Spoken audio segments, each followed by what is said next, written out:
O mga mi, meron ba kayong mga expensive dyan na mga damit? Or medyo mga mahabang mga pantalon at damit na minsan, nagbabayad pa tayo ng mahal para lang pagupitan ito. Or minsan, tayo yung gumagawa pero tinatahi natin at hindi tayo marunong.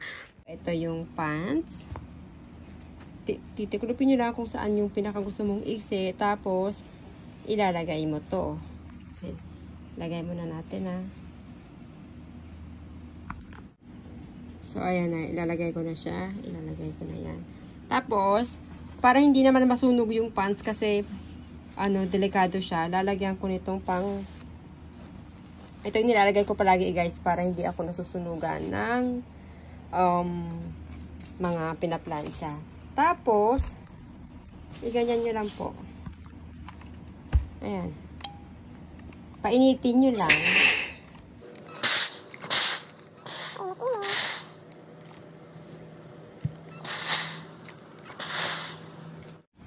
Ayan, charang.